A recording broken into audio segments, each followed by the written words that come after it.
Buenas noches, un saludo muy cordial a todos los televidentes del país. Sean ustedes bienvenidos a Modo Colombia, el espacio institucional de Zoom Canal Universitario, una producción de Programar Televisión.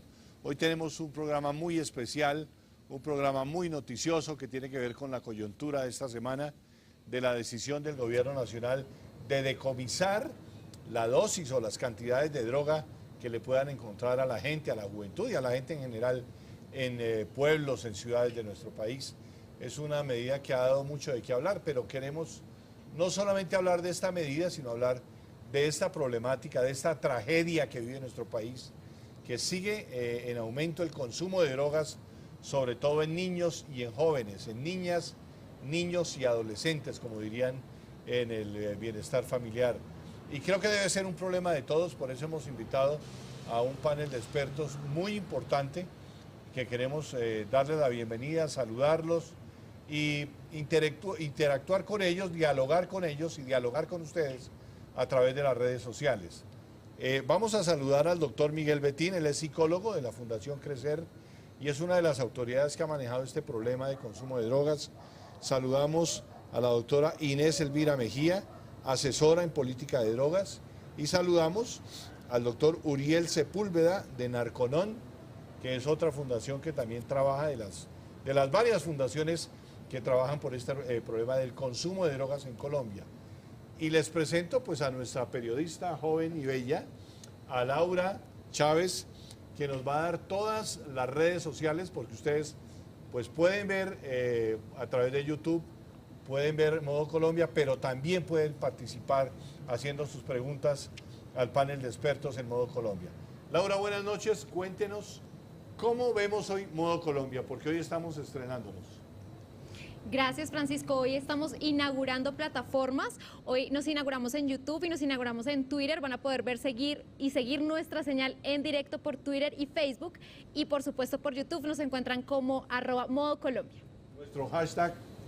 Nuestro hashtag del día, prevención en consumo de drogas. Numeral prevención en consumo de drogas. Numeral prevención en consumo de drogas. Ustedes pueden entrar a través entonces de... A través de Facebook. En Facebook nos encuentran como Canal Zoom, en Twitter como @Canal Zoom TV y en YouTube como Modo Colombia. Y pueden participar enviando sus preguntas con el numeral prevención en consumo de drogas.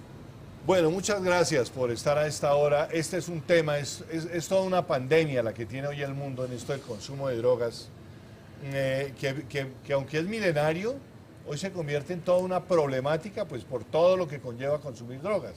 Dejemos que sean los expertos y pues vamos a la belleza antes que la edad, ¿le parece, doctor Betín? Indudablemente. Vamos a saludar a la doctora Inés Elvira para que nos dé una aproximación al tema y vamos desarrollándolo. ¿Cuál es su aproximación inicial al tema de consumo de drogas y al incremento de consumo de drogas psicoactivas en Colombia? Bueno, gracias por la invitación. Buenas noches. A ver, el consumo de sustancias en efecto ha mostrado a través de los estudios un incremento que es importante, pero que no es, digamos, no se ha disparado como de alguna manera se ha querido hacer ver. Hay un incremento, digamos, de unos puntos porcentuales que es preocupante. En efecto, los estudios en población escolar, los estudios en población universitaria y los estudios en población en general, que la última medición fue en el 2013, ya está un poco, digamos, vieja, pero en el caso de universitarios y escolares tenemos mediciones más recientes que muestran que en efecto hay un incremento que es preocupante.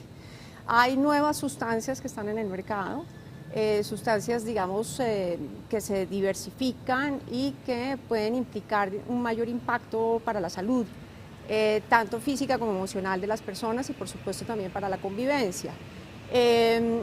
Sin embargo, Colombia, si uno lo compara a nivel regional y a nivel del mundo, es un país que tiene un consumo medio, es un consumo que está muy por debajo, por ejemplo, de países como Argentina, Chile, Uruguay, Paraguay, incluso por debajo de países como Costa Rica, muy por debajo de países como Costa Rica, incluso en población tan compleja como la del sistema de responsabilidad penal adolescente. Hubo un reciente estudio que hizo el Instituto Colombiano de Bienestar Familiar con el Ministerio de Justicia y en ese estudio, por ejemplo, se mostró que entre el año 2009 y el año 2017 hubo una reducción importante en el consumo de sustancias psicoactivas en jóvenes y en niños y adolescentes vinculados al sistema de responsabilidad penal adolescente. Entonces, sí, en efecto, hay un consumo que es importante. La sustancia de lejos de mayor consumo es el alcohol y el tabaco. Sin embargo, en alcohol y en tabaco ha habido una reducción importante, lo cual es interesante para el debate porque lo que muestra es que las sustancias reguladas muestran un aplanamiento o una reducción, mientras que las sustancias no reguladas son las que están mostrando, digamos, algún tipo de incremento. Pero preocupan las sustancias sintéticas, preocupan las nuevas sustancias, las mezclas, el policonsumo, que al final impide que se pueda dar una educación real sobre los riesgos y daños que las personas puedan estar corriendo. Muy bien. Doctor Betín, su aproximación inicial al tema. Hombre, mire, buenas noches primero que todo. A mí me preocupa siempre que este tema lo refiramos a cifras y que hablemos de pocos o muchos puntos porcentuales en el incremento de drogas. A mí lo que más me parece significativo en esto es que quien está en medio de esta problemática es la población entre 12 y 24 años, como efectivamente y desgraciadamente tengo que decirlo, las cifras lo indican. Ese es un problema que afecta muy especialmente a niños y a jóvenes. Y sabemos claramente hoy en día, después de las últimas décadas, sobre todo de esta última, los avances científicos que ha habido gigantescos en materia del entendimiento de cómo funcionan las drogas con respecto a los neurotransmisores, el deterioro citoarquitectónico, es decir, en las células y en la arquitectura cerebral, la bioquímica cerebral. En eso ya hoy en día no hay discusión. De manera que es la población infantil la que está en esto. Hace 33 años, cuando yo empezaba en esto, la edad promedio de las personas que ingresaban a tratamiento era de 30 años. Hoy en día la edad promedio de la gente que nos llega a los centros de tratamiento son 17, 18 años. Esa es una realidad importantísima a tener en cuenta. Y máxime cuando esas personas con 17 años de edad en promedio tienen 5 o 6 años de consumo y un consumo que está dirigido o que está fundamentado en sustancias sintéticas, que además no tienen ningún tipo de control en su producción, sean algunas importadas u otras de fabricación nacional. O sea, que carecen de todo tipo de calidad y que están mezcladas de diferentes maneras. Pero además, algo importantísimo, hace 15 años en los centros de tratamiento, de cada 10 pacientes que teníamos, aproximadamente 1 o 0.5 era una mujer. Hoy en día tenemos 4 niñas, para no hablar de mujeres, con relación a 6 hombres en los centros de tratamiento. Esta es una realidad compleja, dura, que evidentemente hay que enfrentar. Y que un país siendo como este, siendo el primer productor de cocaína del mundo y productor de otro tipo de drogas en muy buena cantidad, no puede claudicar por la prevención. Yo hago una apuesta por la prevención y no solamente una apuesta por la reducción del riesgo y la minimización del daño, que si se aplica, hay que aplicarla en circunstancias particulares y específicas, no como una política general de un Estado que tiene que ser responsable con su niñez. Muy bien. Vamos con Uriel de Narcolón. Uriel, buenas noches. Denos una aproximación, pues se están diciendo cosas muy interesantes, pero bueno, para tratarlo en igualdad democrática. Denos su aproximación, Uriel. Bueno, realmente el tema de la adicción, este tema de las drogas es un tema supremamente sensible, es un tema muy sensible y a la vez es muy, digamos que es algo complejo. Sensible porque obviamente existe una población que tiene aceptaciones al consumo y sensible porque hay una población que obviamente está en contra del consumo. La doctora tiene toda la razón en cuanto a la tendencia que existe hacia el incremento del consumo de sustancias psicoactivas por parte de la población infantil, por parte de la población adolescente. Si bien es cierto de que no existe una tendencia muy marcada, pues es una tendencia, y cuando hablamos de tendencias, pues obviamente estamos hablando de algo que tenemos que tener cuidado y que tenemos que tomar medidas para poder controvertir o para poder revertir esta situación que se nos puede ir incrementando paulatinamente. El gobierno está haciendo grandes esfuerzos por tratar de adoptar políticas que realmente permitan tener una mejor calidad de vida en cuanto a los jóvenes y obviamente en nuestra niñez, que es la que tenemos que proteger porque ellos son los que nos van a representar en el futuro, y obviamente estamos hablando de una población que le está emergiendo y que obviamente es la esperanza del país. La aparición de nuevas drogas sintéticas en el mercado ha hecho que sean más atractivas. Existen tendencias de consumo de drogas sintéticas que para los muchachos obviamente hacen que ellos se sientan cómodos en cuanto a la administración de estos fármacos. Ya no se recurre tanto al consumo tradicional de la marihuana o el bazuco, se está volteando un mercado que es un poco más amplio y obviamente esto es un mercado de oferta y demanda y mientras esto exista pues obviamente va a haber una mayor población. Y apunto, estoy totalmente de acuerdo con el doctor a que tenemos que buscar políticas que se enfaticen y que vayan dirigidas a la prevención. Pero más que a la prevención también debemos comprometer a la familia, porque es que tenemos una institución que de alguna manera se ha marginado este problema, ya sea porque tienen problemas de laboriosidad o porque tienen distintas dificultades, se ha desentendido un poco el acompañamiento de los jóvenes y esto ha hecho que de alguna manera ellos empiecen a tomar decisiones a edades muy tempranas sin tener digamos, una guía a seguir. Y desafortunadamente pues los jóvenes cuando están en esa edad de la adolescencia y la juventud, no toman decisiones tan acertadas que les permitan tener como esa certeza o esa firmeza en el momento en que vayan a llegar a la juventud. Es un problema que se tiene que abordar con políticas claras, con compromisos institucionales y obviamente debe existir el compromiso no solamente de las instituciones sino también de todos los colombianos y de la familia. Muy bien, les hablo como padre de familia. Les voy a pedir diálogos un poquito más cortos, intervenciones más cortas para que podamos ser más dinámicos. A mí sí no me vengan ustedes con el cuento de que no es preocupante el incremento, que esto no es delicado, o no sé si le estoy entendiendo mal, doctora, pero no me vengan con el cuento de que esto no es una problemática grave. Si mi hijo a mí me viene a consumir, lo encuentro fumando marihuana, me preocupa, y me preocupa muchísimo.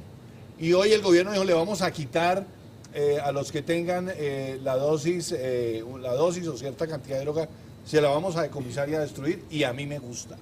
Claro, es una medida de corto plazo, es una medida que no soluciona el problema, pero es una medida que salimos corriendo, sobre todo los periodistas, a atacarla y nadie propone cosas. Por Dios, pero es que los muchachos se nos están envenenando. Estamos ante una problemática gravísima. A mí no me venga a decir, doctora, usted que la cosa no es grave, porque la cosa sí es grave y se lo digo como padre de familia, doctora. ¿Qué tiene que decir usted? Yo no creo que haya dicho que no es grave. Yo lo que he dicho es que hubo una lectura de que el consumo está disparado y esa está no es disparado, una lectura, claro que está disparado. pues una lectura epidemiológica no permite decir realmente eso. Eso no quiere decir que no sea delicado, eso no quiere decir que no preocupe. Yo pienso que son muchos los peligros que hoy en día los jóvenes, los niños y los adolescentes están enfrentando en una sociedad como la nuestra y en muchas otras sociedades del mundo. Creo que las sustancias psicoactivas son uno de los peligros. Creo que hablé de muchas sustancias, hablé de las dificultades y de las complicaciones que puede tener el no conocer realmente qué es lo que las personas están consumiendo. Y en este sentido, pues es perfectamente legítima la preocupación de los padres, pero no solamente nos debería preocupar el consumo de sustancias, porque también nos debería, y quizás nos debería preocupar mucho más el consumo de alcohol, por ejemplo, que es la sustancia mayor consumida. Y socialmente en el país, aceptada, ¿no? Socialmente aceptada.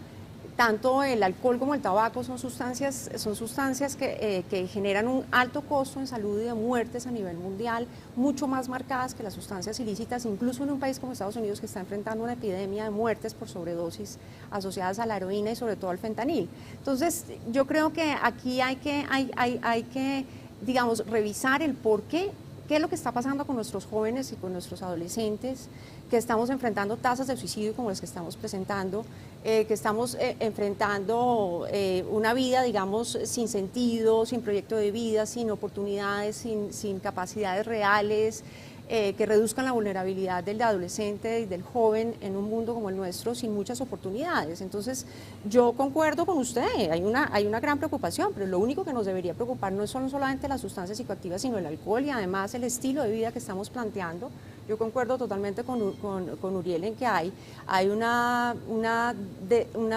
desfragmentación, digamos, de la familia, una desestructuración del tejido social y comunitario, hay unas narrativas, digamos, de mucha exclusión de los jóvenes, de estigma, discriminación, que tienen mucho que ver con este decreto en particular, claro. El perfilar, por ejemplo, el trato discriminatorio, la cantidad de personas que viven en la miseria y en la pobreza que acabaron de salir en estadística la semana pasada, cerca de 3.500.000 personas viven en la miseria en Colombia y más de 10 millones de personas viven bajo la línea de pobreza. ¿Cuál es el futuro realmente que una sociedad como la nuestra le está ofreciendo a estos jóvenes, a estos niños y adolescentes? Entonces, en el margen de la ilegalidad, no solamente el consumo de sustancias ilícitas, sino el consumo de sustancias lícitas también, pero también la ilegalidad como una alternativa de vida. ¿Qué pasa con la educación y con los derechos fundamentales, ¿no? Sí, es entonces, una de las grandes cosas, ¿no? En Colombia se delinque, escuchaba yo a uno de los grandes expertos, delinque desde el presidente de la República hasta el campesino más humilde. En alguna manera hacemos conductas delictivas, ¿no? Se nos volvió una cosa muy, digamos que normal, entre comillas, hacer cosas ilegales en Colombia, doctor Bettino. Sí, yo creo que evidentemente estamos atravesando por un momento muy importante para la juventud en el mundo, que está dándole un vuelco completo a las costumbres y a las formas de pensar de generaciones anteriores. Y parte de ello es el reto más importante que tenemos como adultos frente a los jóvenes, que es realmente entender qué está pasando, no solamente ir a lugares comunes a la hora de criticar a los jóvenes y hablar de que están aislados, de que no se comunican, etcétera, y más bien entender estas nuevas formas de dinámica interaccional que ellos tienen, hacia dónde caminan, porque pues es muy fácil obviamente criticarlos desde nuestra perspectiva. Y totalmente de acuerdo con la doctora, digamos que el problema de las drogas es un problema que, si se quiere, es secundario frente a esta nueva realidad juvenil, que yo creo que lo que nos impone es un reto de entendimiento a los adultos y a los científicos sociales y a los científicos de la salud, a ver qué realmente está pasando y qué mundo estamos construyendo para que ellos aterricen y lo transformen. El suicidio, sabemos en este momento que es uno de los principales problemas en el mundo, no solamente en Colombia. Suicidio de niños, ¿no? El suicidio de niños, de adolescentes, y de personas adultas y de personas de la tercera edad. El suicidio es un problema importantísimo. Y no solamente basta con decir y utilizar una categoría diagnóstica tan sencilla como las personas que se suicidan tienen un trastorno depresivo o un trastorno maníaco-depresivo, que casi siempre es el inductor del suicidio. Yo no creo que sea tan sencillo entender el suicidio. El suicidio es una dimensión humana profundísima que creo que hasta los literatos han llegado a entenderla mucho mejor que los científicos neurobiológicos y los científicos sociales. Entonces sí, evidentemente las drogas son un problema muy grande, pero no olvidemos que la principal droga que es un problema grande en este país es el alcohol, y que sabemos que está profundamente asociado a uno de los problemas más grandes además que tiene Colombia, que es la violencia intrafamiliar. De cada 10 casos que uno atiende de problemas de drogas, encuentra que 7 de las personas con problemas de drogas tienen historia de abuso sexual, independientemente de si son niños o niñas.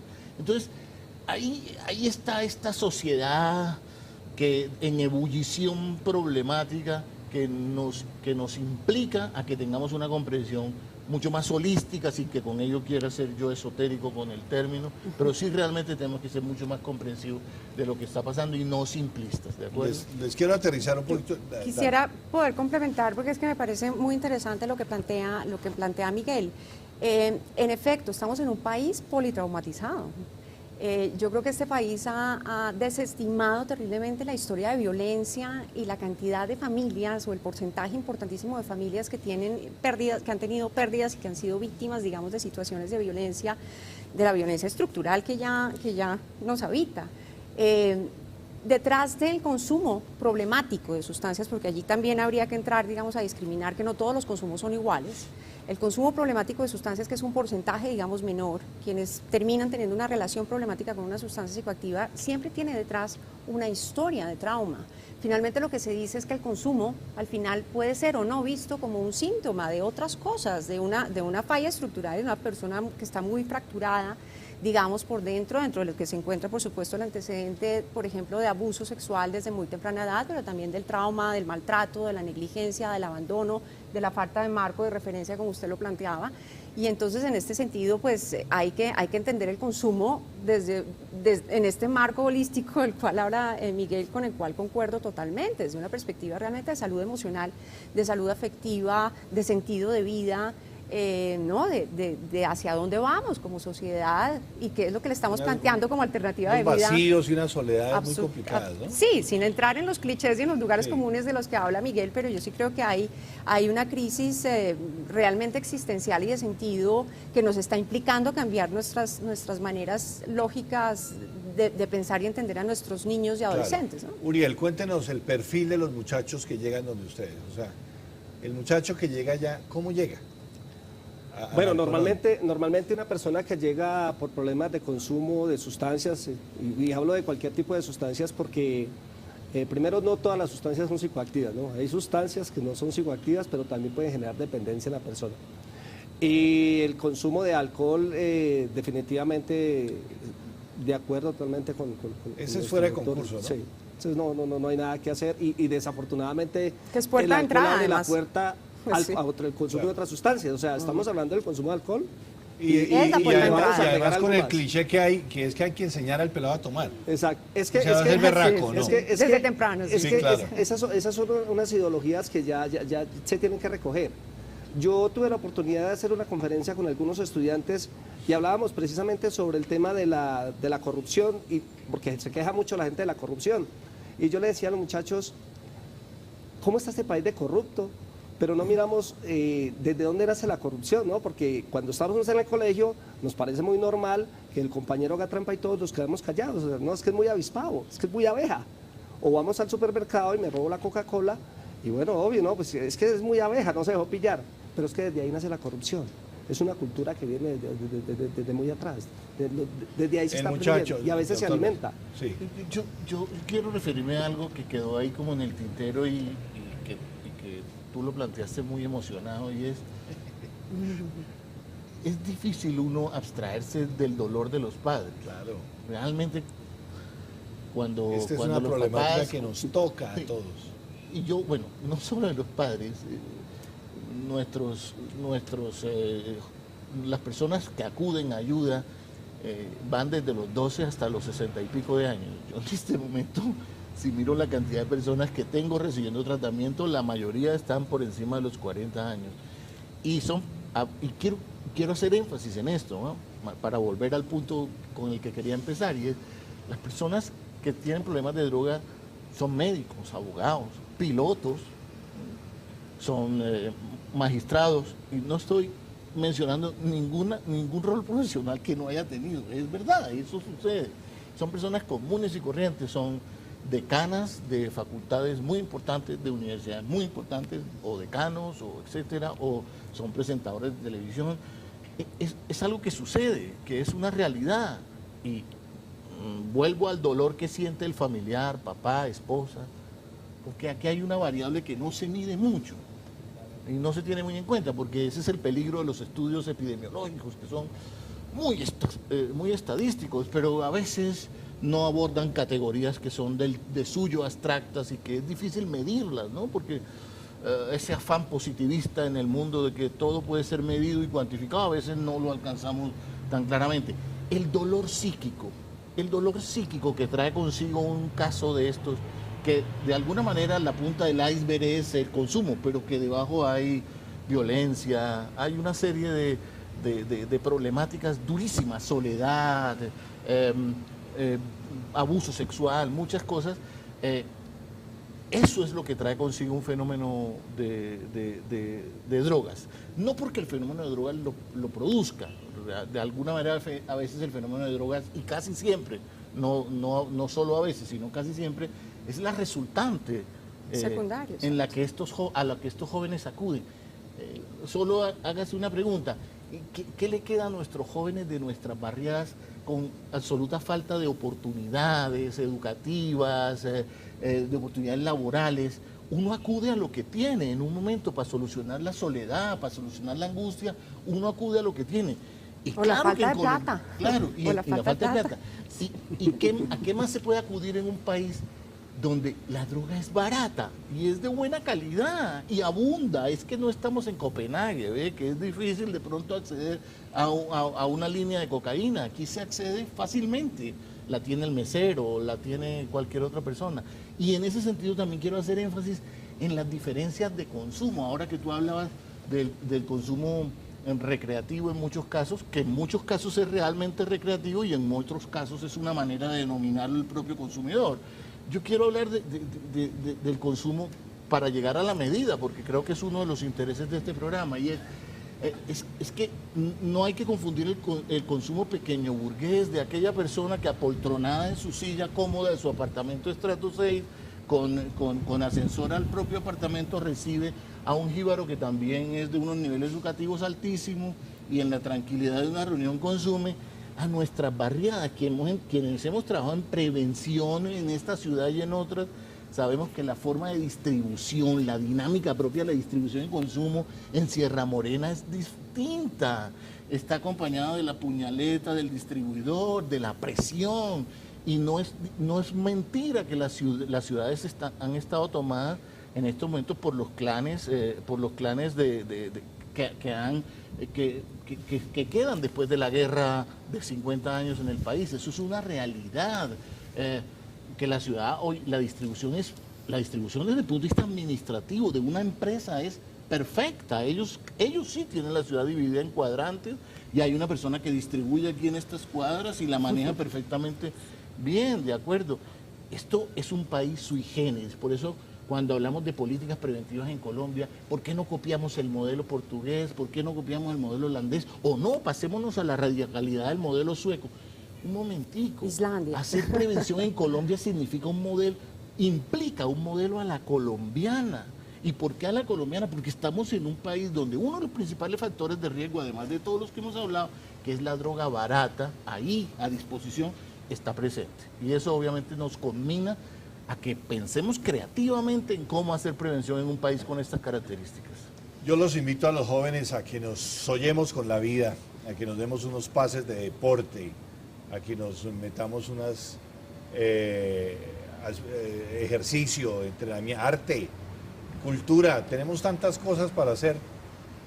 Vamos a mirar a otras cosas y mirar que hay opciones diferentes a la droga.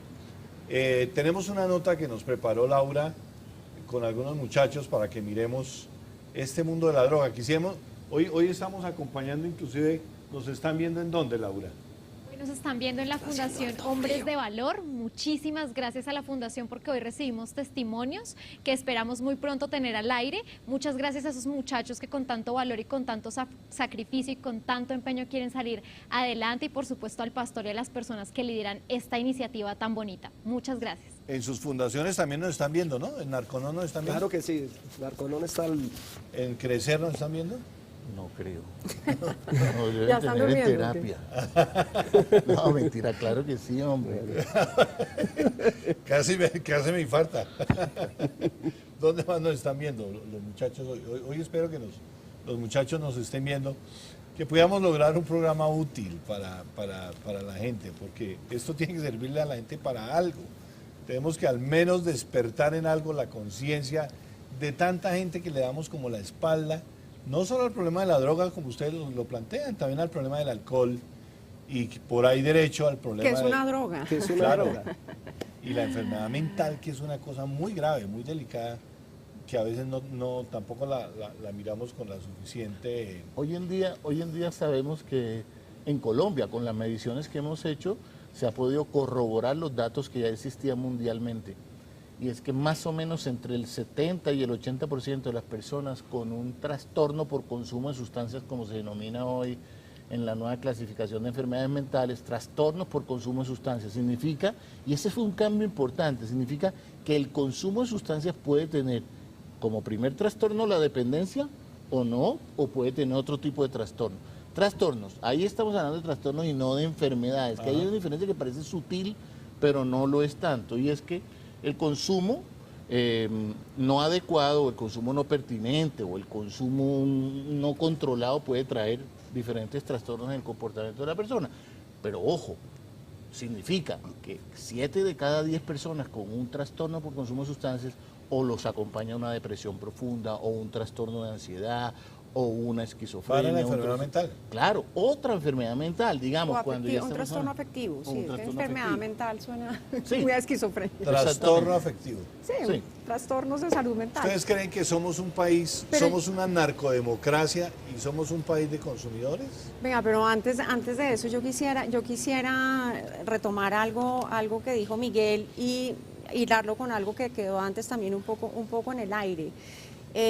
Si bien es cierto que un muy buen porcentaje tiene un trastorno, digamos, asociado, también es cierto que hay un porcentaje muy pequeño de personas que usan drogas que terminan desarrollando un trastorno por consumo de sustancias psicoactivas. Claro, Y me eso refería tampoco a las debería, personas que están en tratamiento, ¿no? que sabemos que son realmente la minoría. Y eso, digamos, es importante, porque no se puede patologizar, digamos, toda relación con el consumo de sustancias. Y eso es justamente lo que hace que los jóvenes desestimen la información basada, por ejemplo, en el miedo, en el pánico moral con respecto a las sustancias, porque ellos saben que hay mucha gente que puede tener un consumo, digamos, recreativo, social, sin que eso necesariamente implique a la larga, digamos, un problema. Y lo otro que quería también retomar es el tema de la política de drogas, que tiene que ser integral realmente. Yo concuerdo en que hay que hacer un trabajo en prevención, pero prevención basada en la evidencia. Concuerdo en que hay que hacer un trabajo de profundización en el tema de tratamiento, incluido todo el tema, toda una visión holística, digamos, de la salud mental, pero basada en la evidencia. En Colombia todavía persisten una cantidad de tratamientos en los cuales hay privación de libertad, digamos, en contra de la voluntad y con prácticas totalmente Pero no hay anticonstitucionales y suficientes contra la estudios, dignidad. no hay investigación. Sí, las hay, absolutamente. ¿Sobrediagnosticados no estamos? Estamos sobrediagnosticados con respecto a epidemiológico y, Sí, por claro. ejemplo, de la calidad de los tratamientos también. La calidad de los tratamientos en Colombia ha mejorado, pero aún todavía persisten una cantidad de prácticas desastrosas. absolutamente desastrosas. Son muy pocos los tratamientos que realmente están basados en la evidencia y en modelos fundamentados, digamos. Y lo otro es que la reducción de daños, si uno quiere realmente avanzar sobre el consenso mundial, que son políticas basadas en la evidencia, basadas en los derechos humanos y basadas en la salud pública, no puede dejarse de lado la reducción de daños. Entonces, una política integral debe incluir las tres acciones, creo yo. Dos puntos de discrepancia con la doctora. El primero es... Usted quería que se emocionara, que se volviera el primero activo es en la dinámica del ese lugar programa. al que siempre vamos y decimos 2 de cada 10 personas que consumen o que prueban drogas o que se inician en consumo de drogas, solo 2 desarrollan problemas de drogas.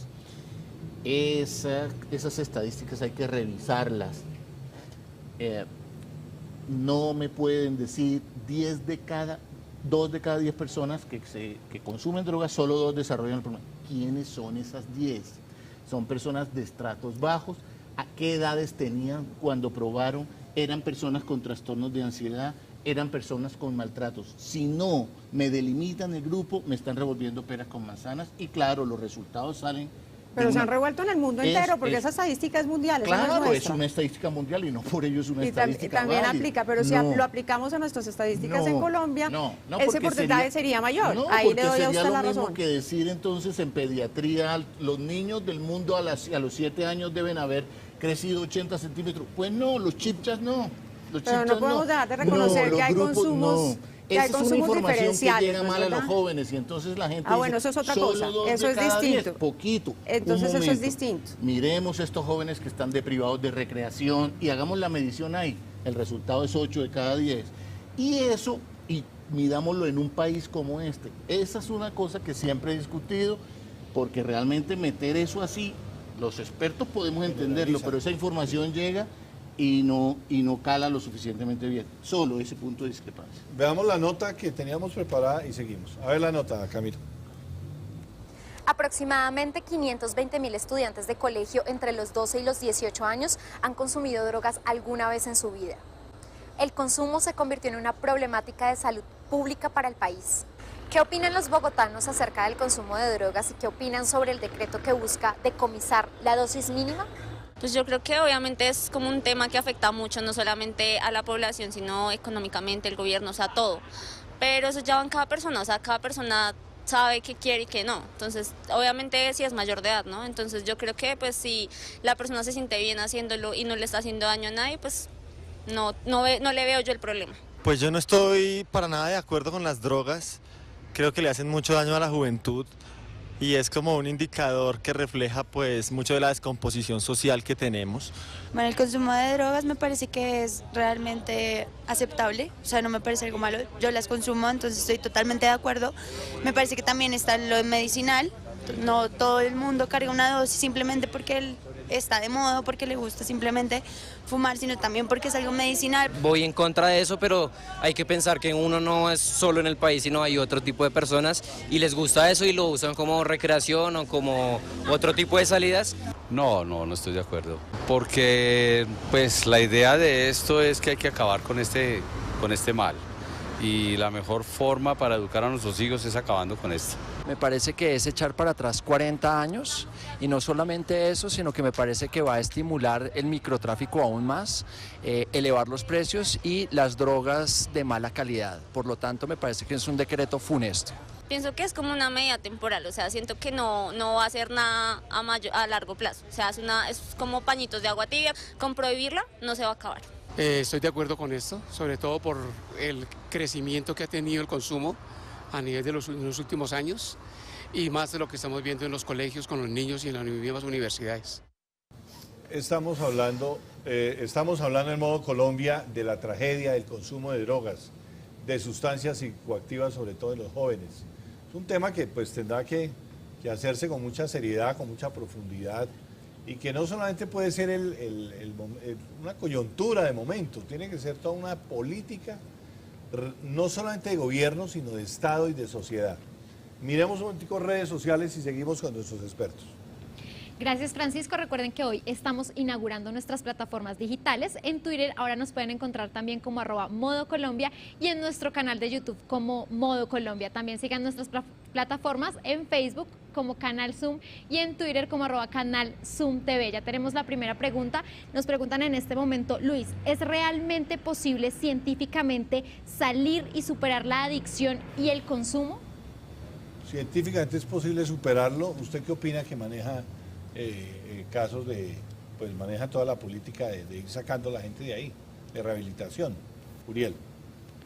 Bueno, hay que hacer un gran esfuerzo, ¿no? Científicamente nos muestra tendencias de aparición de muchas sustancias y erradicarlo de la noche a la mañana requiere de un gran esfuerzo.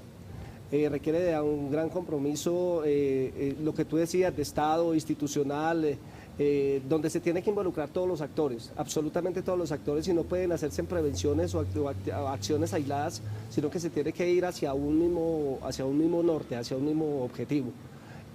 Con políticas que sean progresivas, que sean constantes, que sean permanentes, que se lleven a cabo y que den resultados, porque hacer una prevención aislada o hacerlo esporádicamente, eso es un pañito de agua tibia. Este es un tema de fondo, es un problema de fondo, un problema de una coyuntura realmente delicada y obviamente desde esa forma se tiene que abordar. El tema de la prevención, debe haber una política integral. ¿La tenemos? ¿Podemos lograrla? ¿Cómo la ven, doctora Elvira? Pues a ver, yo creo que el país tiene lineamientos de política basados, digamos, son unos lineamientos progresistas y los tiene desde hace ya más de una década. El tema es que cada vez que sale un estudio nuevo, entramos en este pánico moral, en la angustia, en el horror, digamos, de cómo han aumentado las cifras, etcétera, y muy poco hacemos como Estado. Es decir, el Estado realmente nunca ha invertido lo que tiene que invertir en este tema y no se le puede entonces exigir resultados a los ministerios o a las entidades territoriales sobre la prevención, sobre el tratamiento y sobre la reducción de daños si no hay recursos, digamos, de inversión en esto. La realidad ha sido muy dramática. Desde el año 2010 el Departamento Nacional de Planeación ha estado diagnosticando que solamente el 5% del dinero que se gasta este Estado en temas de políticas de drogas está dirigido a prevención, tratamiento y muy poco a reducción de daños realmente, porque la reducción de daños depende de la cooperación internacional. Entonces, mientras este desbalance exista, va a ser realmente muy difícil entender cuál es la prioridad realmente del Estado. Se supone que esto es una prioridad de salud pública, pues que se vea de la manera como esto se debe ver en el marco de una política pública, no solamente integrales, pero es que también esté financiada. Entonces, lineamientos de política hay, las tiene el Estado. Realmente entrar a inventarse algo que ya existe, que está basado en la evidencia, hay muchos modelos, muchos lineamientos, ha habido unos grandes desarrollos que se han hecho a nivel nacional y a nivel territorial, pero realmente nunca se ha contado con el dinero para que esto llegue a la escala necesaria. Nosotros deberíamos poder alcanzar universalmente, o sea, que haya prevención a nivel universal, no prevención universal como se conoce desde el punto de vista de los expertos, sino que tenga un alcance universal la prevención, que todo el mundo que necesita tratamiento reciba tratamiento de buena calidad. También a nivel primario, por ejemplo, el desarrollo de todo esto a nivel primario, ambulatorio, etcétera, no solamente estos grandes tratamientos, digamos, residenciales y altamente complejos que son muy costosos para un estado como Colombia. Y el desarrollo, por supuesto, de otras acciones que están basadas en la evidencia, que han tenido muy buenos resultados en otras latitudes, que yo sí creo, a diferencia suya, que hay ciertos ejemplos y ciertos perfiles que deberíamos en todo caso considerar, porque muchos otros países han hecho evaluaciones que son muy juiciosas, y la salud pública es igual aquí que afuera. El VIH, las hepatitis virales, etcétera, nos afectan igual aquí que en Estados Unidos o en Europa. Claro, pero se comportan igual teniendo variables como pobreza, como condiciones de acceso al agua. Claro, por eso se comportan distintos. Yo quisiera aportar algo. Uno, y es, sí es posible salir de una problemática de dependencia o de abuso de sustancias psicoactivas. Eso es posible.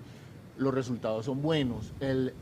Una persona con adicción, la adicción no se comporta de manera inferior si se compara con una hipertensión, con una diabetes. O sea, sí es posible. Ahora, ¿qué es salir de las drogas? Y hay que entenderlo bien, porque hay visiones sobre salir de las drogas es pasar a la abstención absoluta, y hay visiones donde es pasar a un consumo controlado. Pasar a un consumo controlado después de haber tenido una experiencia por años de dependencia es muy complicado, y las mediciones nos muestran en casos como el del alcohol o el de las benzodiazepinas que es muy difícil pasar de haber sido una persona dependiente a tener un consumo controlado de alcohol o un consumo controlado de benzodiazepinas.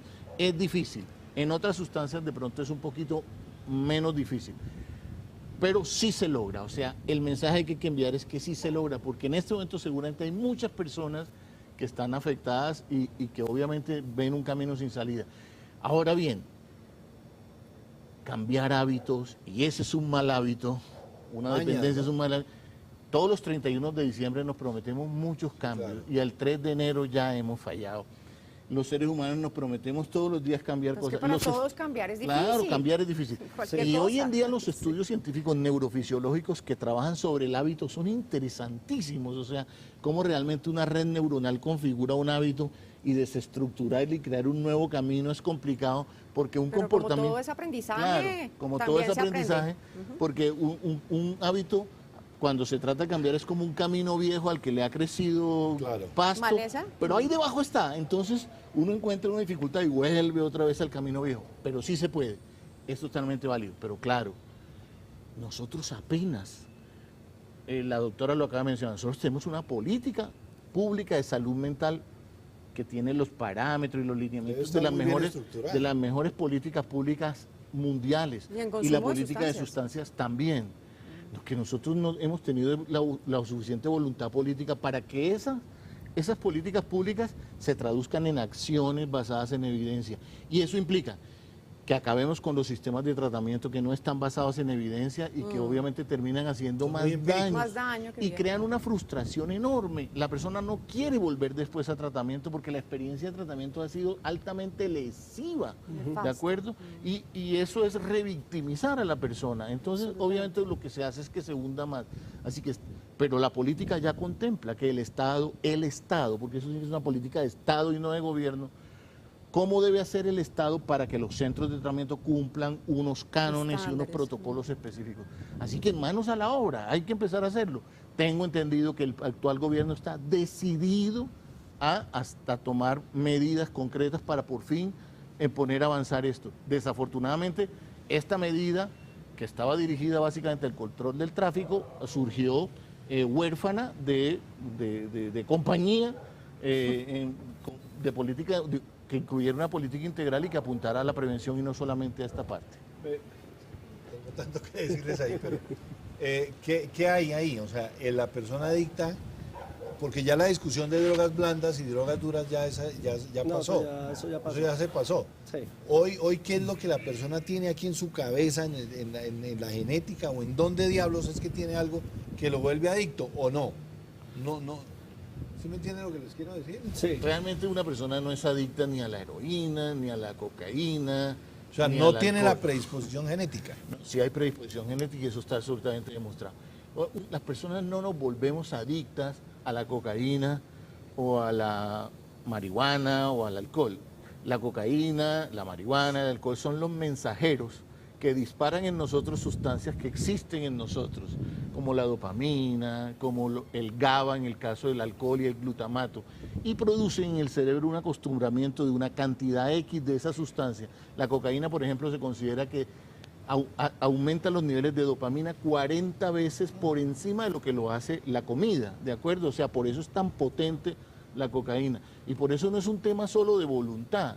Entonces, la cocaína hace que se aumente el nivel de dopamina, que es un neurotransmisor, y evite su recaptación.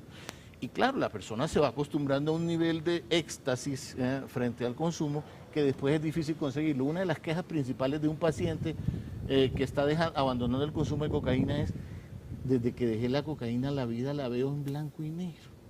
Le pierde el sabor. Es un síndrome amotivacional, completo, no hay deseo de hacer nada, nada le produce realmente placer, porque el sistema de producción de dopamina y de recaptación se ha dañado.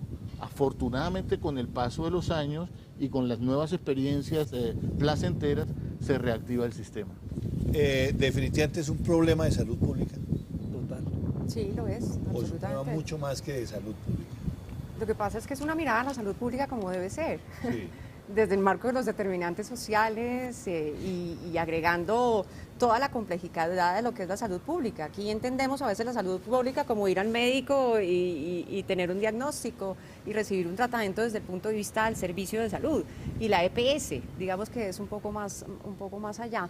Pero yo quisiera complementar un poco lo que dice Miguel, porque creo que finalmente el consumo de sustancias es como una especie es un mecanismo de compensación.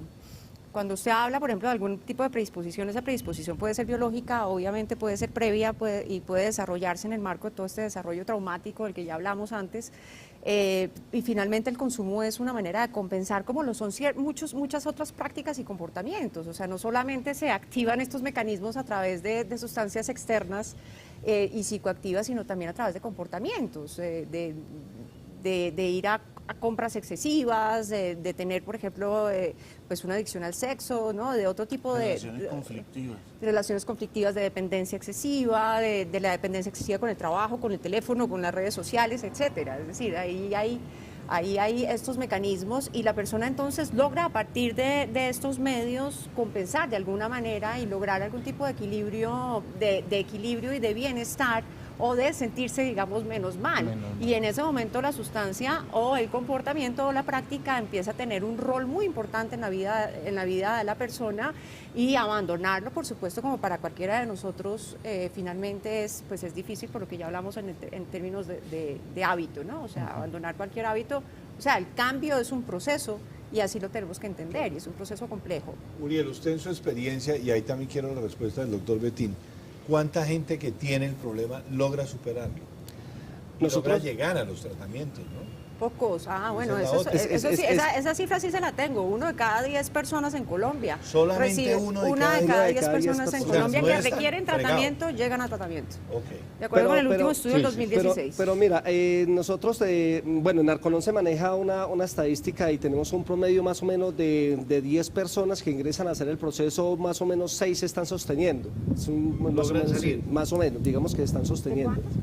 De 10 más o menos 6 se sostienen. Muy bueno, ¿no? Muy bueno, 60%. Es un buen promedio, pero siempre y cuando la persona termine. Después de 5 años, esa estadística varía o no, Miguel. Siempre y cuando la persona termine el proceso, y ojo, que con la persona que ingresa a Narcolón debe entrar con su voluntad, o sea, que debe querer cambiar. Y es que querer cambiar implica tener un porcentaje de efectividad ya alto, porque es una persona que está dispuesta.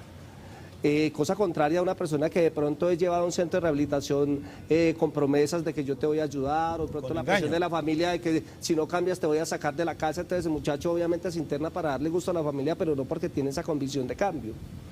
Entonces, digamos que varía mucho en cuanto al modelo que se entrega de rehabilitación y la forma en que la persona llega o que el individuo llega al centro de rehabilitación, puede variar.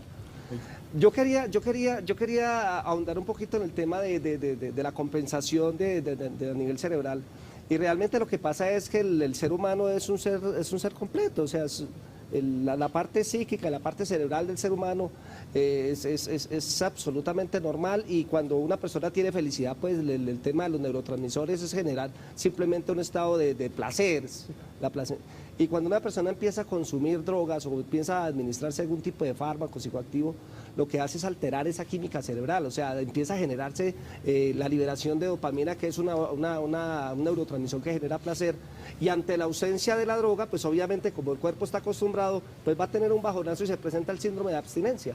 Y la persona va a sentir ansiedad, va a sentir depresión, se pueden presentar estados en que la persona se quiere quitar la vida, porque es difícil, sobre todo una persona que consume heroína.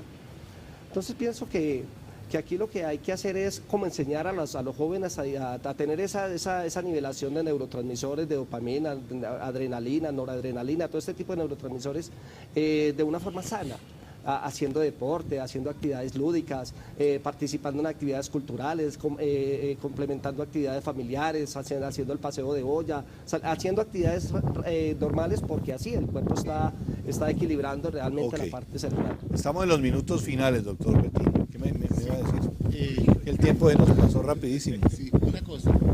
Hay una sociedad proclive al uso de prácticas, conductas, sustancias que conduzcan al placer éxtasis, o sea, ese placer lleno de emoción, ¿no?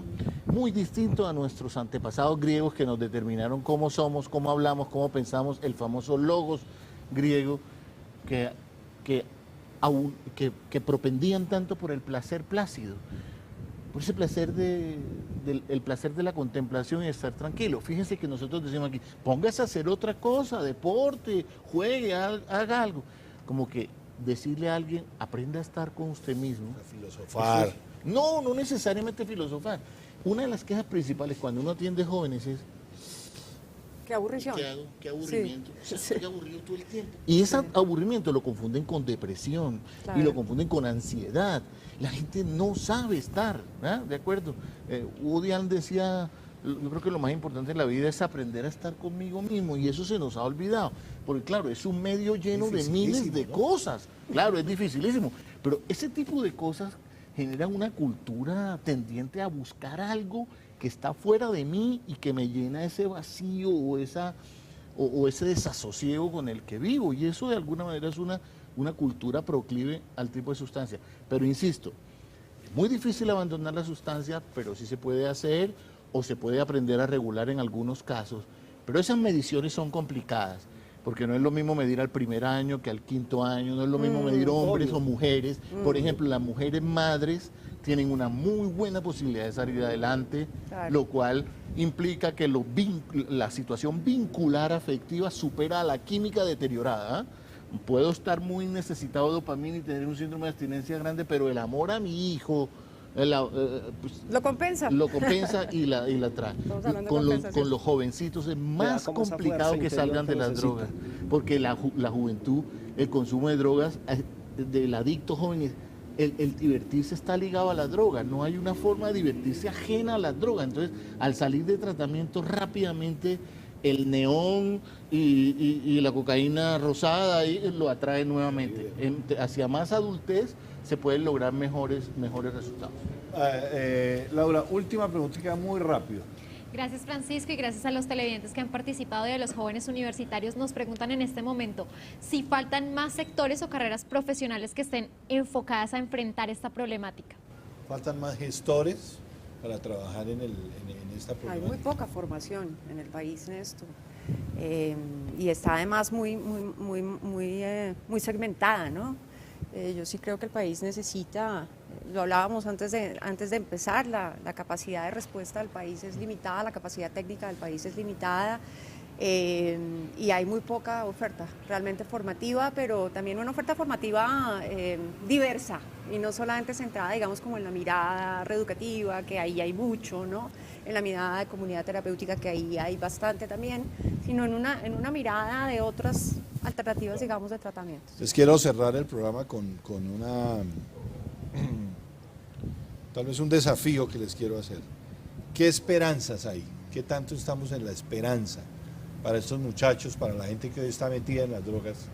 Quiero que cada uno se tome 40 segundos, un minuto, para que hablemos de lo que hay, de las opciones que tiene cada muchacho, cada persona que hoy está metida en las drogas. Y les prometo más programas sobre este tema, sobre todo a padres de familia, a jóvenes que nos están llamando y que nos quieren, que se nos pasó muy rápido el tiempo. Le voy a dar un minuto a cada uno. A ver, Uriel. Yo lo voy a terminar con una frase. Mientras una persona esté viva, puede empezar de nuevo. Mientras una persona tenga vida, puede iniciar. No importa la adversidad. Simplemente es tener esa fuerza de voluntad y se puede hacer. Muy bien. Doctora Elvira. Pues yo la reflexión la haría retomando algo que el periodista Harry de Inglaterra retomó hace relativamente poco, que es el tema de la conexión. Finalmente el consumo de sustancias y sobre todo el consumo problemático. El consumo problemático de sustancias es un problema de conexión o de desconexión con uno mismo y con los otros. Y estamos realmente en una sociedad y en un estilo de vida de mucho aislamiento, de mucha soledad y de mucha desconexión con el otro. Somos las sociedades más conectadas virtualmente, pero realmente no desde el punto de vista humano. Y entonces hay un desconocimiento de uno mismo, hay un analfabetismo, digamos, emocional, ¿no? Una dificultad enorme para gestionar las emociones y una falta de educación emocional desde temprana edad en el marco de las familias, porque las familias mismas tampoco saben gestionar adecuadamente, digamos, a nivel emocional, relacional y comunicativo. Yo creo que este tema, que no lo centraría solamente en el consumo de sustancias, porque he hablado de esto desde un punto de vista de salud emocional y afectiva, que creo que tiene que ver mucho con la salud emocional y afectiva, pasa por el conocerse a uno mismo, reconectarse con uno mismo para poderse reconectar con los otros. La autoestima. Tiene que ver con la autoestima, con el autoconcepto, pero también con el sentirse capaz, pero también con tener capacidades, oportunidades de lograr finalmente una vida con sentido y una vida conectada con uno mismo. Doctor Bettini. Yo soy muy optimista. Yo hace 30 años se dio en Colombia el primer programa regulado de prevención. Hace 40 años surgió el primer centro de tratamiento. Miren, aquí no había ni psicólogos, ni psiquiatras, ni trabajadores sociales preparados para esto. Hoy en día somos un pequeño ejército de profesionales preparados, que hemos estudiado en otros países, aquí empiezan a haber posgrados, o sea, hay una cantidad de gente ya preparada científicamente para enfrentar la situación, por un lado. Y por otro lado, yo creo que el fenómeno va a ser un pico,